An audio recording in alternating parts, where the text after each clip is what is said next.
The law, imagining creates reality. Man is all imagination. God is man and exists in us, and we in him.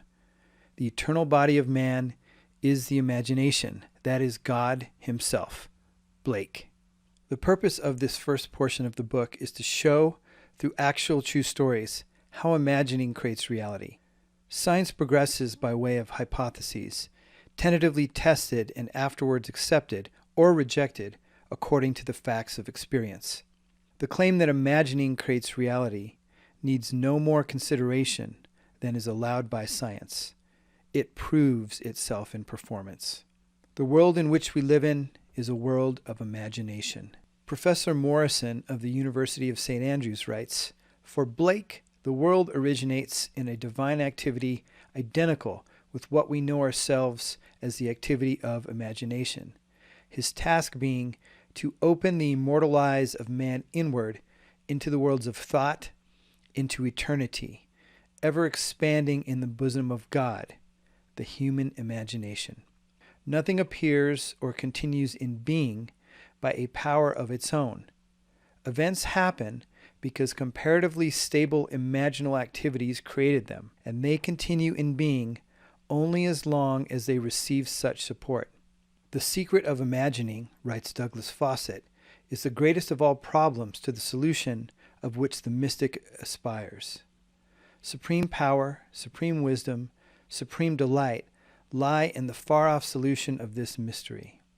When man solves the mystery of imagining, he will have discovered the secret of causation, and that is, imagining creates reality.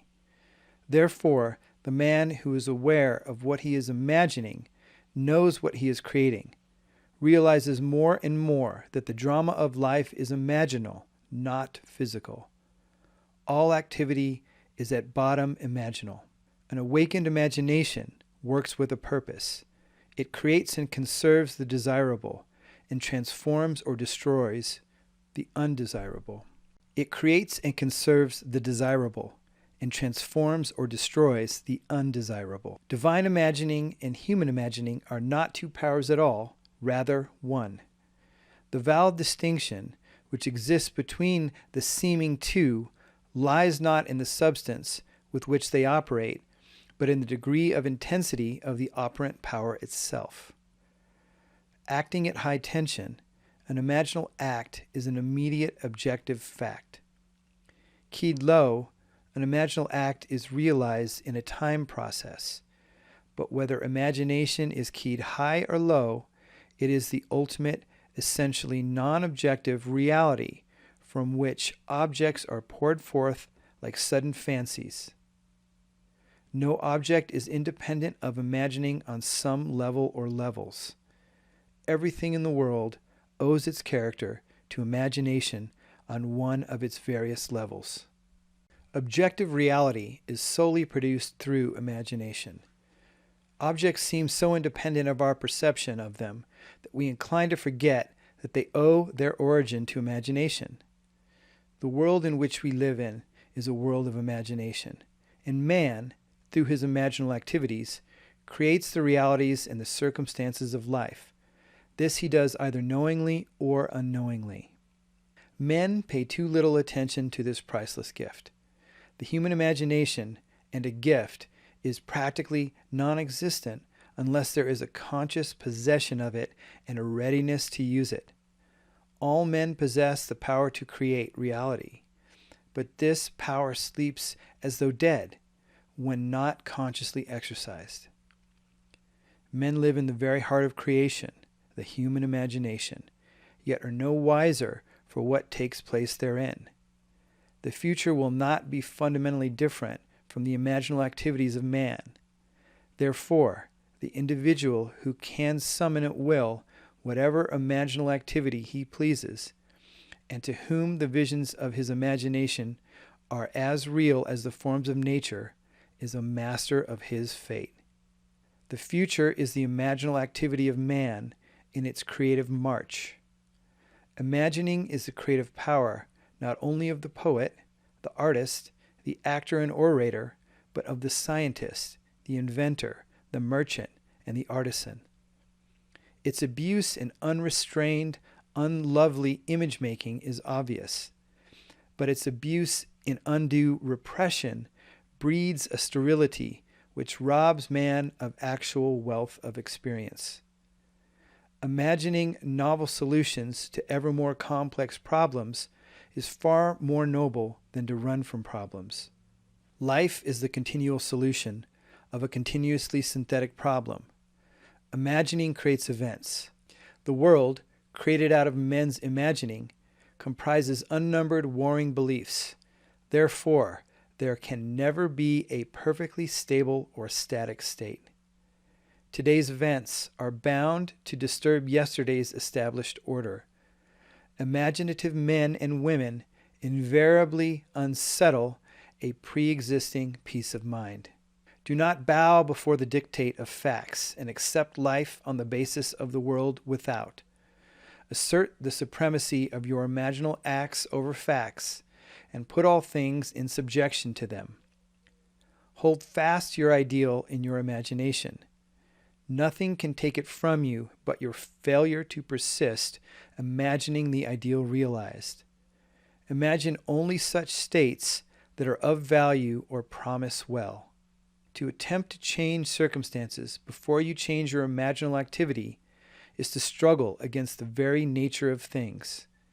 There can be no outer change until there is first an imaginal change. Everything you do, unaccompanied by imaginal change, is but futile, readjustment of surfaces. Imagining the wish fulfilled brings about a union with that state, and during that union, you behave in keeping with your imaginal change. This shows you that an imaginal change will result in a change of behavior. However, your ordinary imaginal alterations as you pass from one state to another are not transformations because each of them is so rapidly succeeded by another in the reverse direction.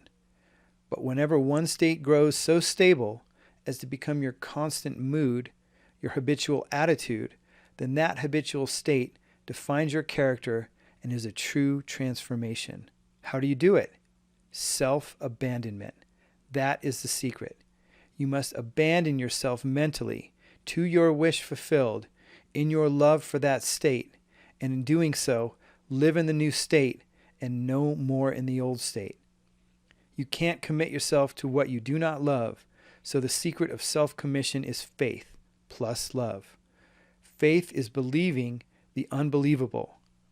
Commit yourself to the feeling of the wish fulfilled, in faith that this act of self-commission will become a reality. And it must become a reality because imagining creates reality. Imagination is both conservative and transformative. It is conservative when it builds its world from images supplied by memory and the evidence of the senses. It is creatively transformative when it imagines things as they ought to be, building its world out of the generous dreams of fancy. In the procession of images, the ones that take precedence naturally are those of the senses. Nevertheless, a present sense impression is only an image.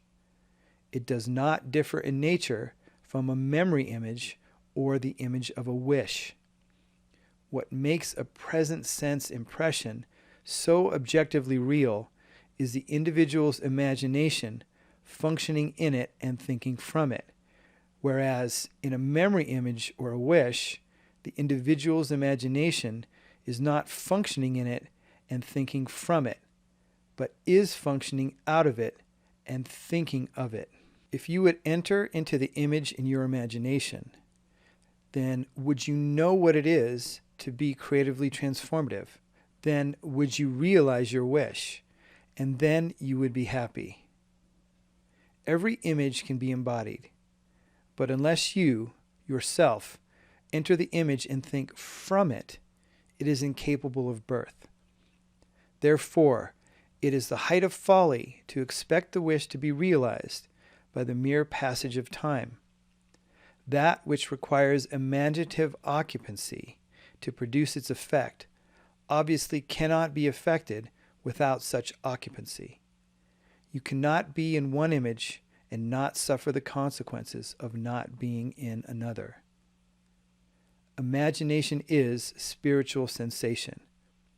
Enter the image of the wish fulfilled, then give it sensory vividness and tons of reality by mentally acting as you would act, as if it were physical fact.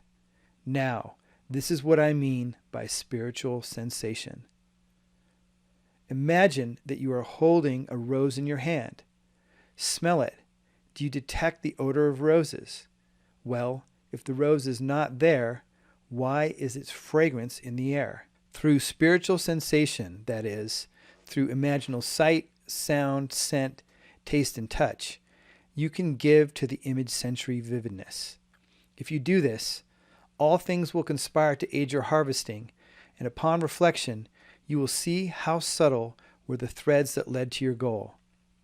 You could never have devised the means which your imaginal activity employed to fulfill itself. If you long to escape from your present sense fixation, to transform your present life into a dream of what might well be, you need but imagine that you are already what you want to be, and to feel the way you would expect to feel under such circumstances. Like the make-believe of a child who is remaking the world after its own heart, create your world out of pure dreams of fancy. Mentally enter into your dream. Mentally do what you would actually do were it physically true. You will discover that dreams are realized not by the rich, but by the imaginative. Nothing stands between you and the fulfillment of your dreams but facts, and facts are the creations of imagining. If you change your imagining, you will change the facts. Man and his past are one continuous structure. This structure contains all of the facts which have been conserved and still operate below the threshold of his surface mind. For him, it is merely history. For him, it seems unalterable, a dead and firmly fixed past. But for itself, it is living. It is part of the living age. He cannot leave behind him the mistakes of the past, for nothing disappears. Everything that has been is still in existence. The past still exists, and it gives, and still gives, its results. Man must go back in memory, seek for and destroy the causes of evil, however far back they lie. This is going into the past and replaying a scene of the past in imagination, as it ought to have been played the first time. I call revision, and revision results in repeal. Changing your life means changing the past. The causes of any present evil are the unrevised scenes of the past. The past and the present form the whole structure of man. They are carrying all of its contents with it. Any alteration of content will result in an alteration in the present and future. Live nobly so that mind can store a past well worthy of recall. Should you fail to do so, remember the first act of correction or cure is always revise. If the past is recreated into the present, so will the revised past be recreated into the present. Or else the claim, though your sins are like scarlet, they shall be as white as snow. Isaiah 1:18. It's a lie, and it is no lie. The purpose of the story-to-story commentary that follows is to link up as briefly as possible the distinct but never disconnected themes of the 14 chapters into which I have divided the first part of this book. It will serve, I hope, as a thread of coherent thought that binds the whole into proof of its claim. Imagining creates reality. To make such a claim is easily done. To prove it in the experience of others is far sterner. To stir you to use the law constructively in your own life, that is the aim of this book.